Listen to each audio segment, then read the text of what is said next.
Which presidency is better for the market, Republican or Democrat?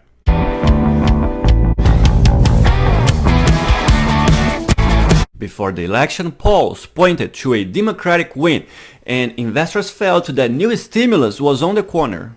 New stimulus translates into money in the hands of the population. Money in the hands of the population equals to people buying services and products and moving the economy.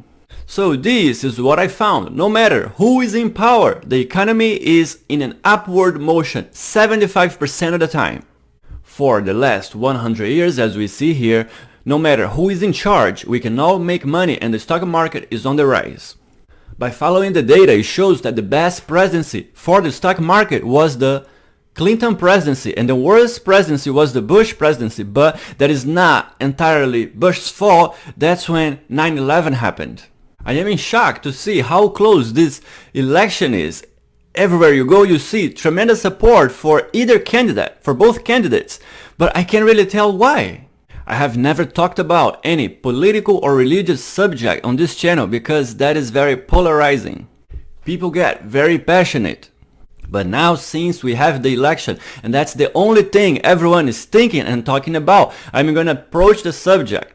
I don't mean to offend anyone, and I believe there is hope for people to be civilized and respectful even when they don't agree. But I believe things will get worse, and I will cover now a few points, and at the end you will understand why I arrive at that conclusion.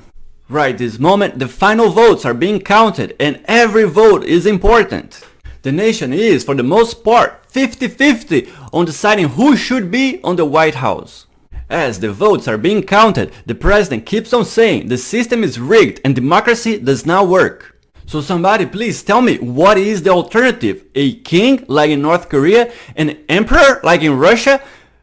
Putin in Russia has been in power for over 20 years, and whenever the opposition rises, they die or disappear. A person who makes these type of comments is who half of the nation thinks should be their face and should be representing them for the rest of the world. These type of comments and behavior looks to me as a threat to democracy everywhere. Since we're already going on this rabbit hole, I am personally an independent and I don't think any of the extreme of the parties is ideal, and falling somewhere in between the middle is better. So anyway, let me share a little bit. Growing up, it was taught to me that being gay was a choice, and I grew up believing that. But then as I am growing up and I see my family members and my friends, and I realize they had no choice. People are different, brains are wired different, no two people are the same. And to this day I have to live with the regrets of telling people or believing that you have to change, pray, you're wrong. Having one person telling another constantly, you're wrong, something is wrong with you, that is horrible. It just does no good to the oppressor, and certainly even more does no good to the person being oppressed. But if anyone thinks that there is something wrong with the LGBT community, don't marry them. But it just makes no sense to me to have the majority of people tell somebody else how they should behave, who they should love, and who they should be with. Why can't we just live and let live? Alright, so if you were thinking if you should hate me or not, now you're gonna hate me. Similarly with abortion, if you don't like it, don't get one. It does not seem to me that anyone is doing a service to the world by having lots of kids. That is a personal choice, but the world is dying. We have almost 9 billion people. Human beings were never meant to be the only species on the planet. This is completely out of balance. The only reason we can even feed all these people is because of technology and a fertilizer. Humans are on the verge of being the only animals left. The only other animals that we still have are cows, pigs, chickens, because we breed them so we can have food. The other type of animals are dogs, cats, because we need them as pets. And the other animals that is on the rise are pests, jellyfish in the ocean, cockroaches, mosquitoes, beetle destroying trees. All wild animals, lions, giraffes, or eagles, those are all on the verge of extinction.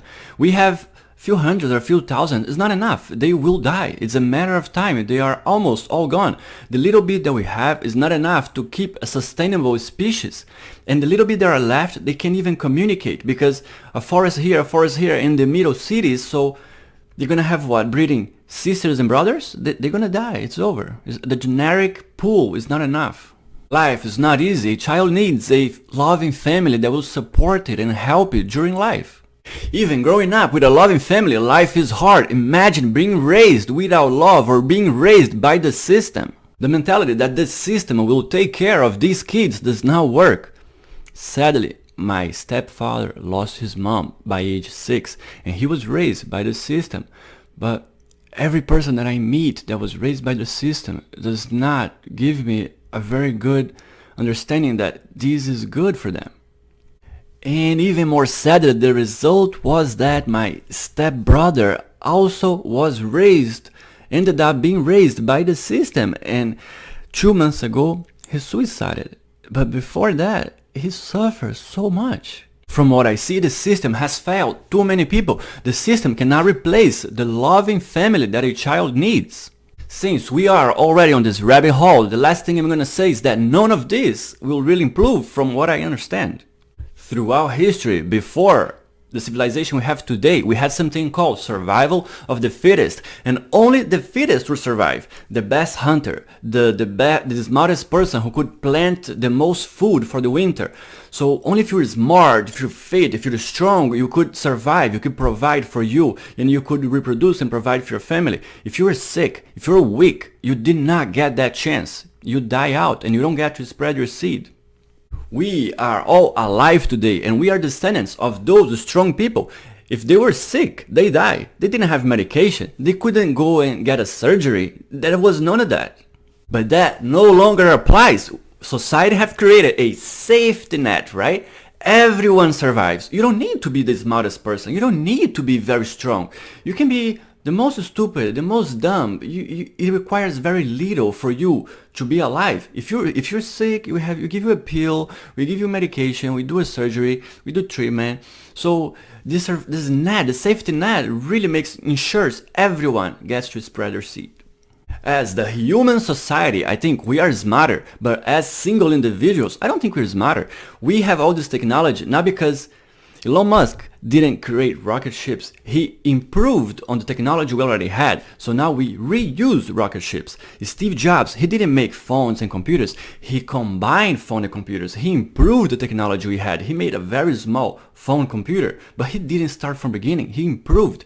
So as a society, we do incremental improvements. We don't have to reinvent the wheel every time, thank God. And finally, one more very polarized thing I am going to say on top of everything I already said, but it's just a fact. If you agree or not, it's just what it is. The smartest people are not the ones having the most kids. If you're going to college, if you're building a rocket ship, you say, let me get my master's, let me get my doctor's, let me accomplish this. And you put off having kids for later, or you don't do it at all. The technological, more educated nations like Europe or Japan, they're not even replacing themselves. Every couple have one child. They're not even replaced their own selves. Every new generation, we become a little more sick, but at the same time, we also create a new medication. We evolve medicine. Make sure to leave your comments in the comment section down below. I am eager to hear what you have to say, what you believe. Do you agree? Do you don't agree? Probably nobody is going to see this video anyway, but thank you so much for watching this video. Feel free to check out some of the other videos coming up on the next screen. Have a wonderful day.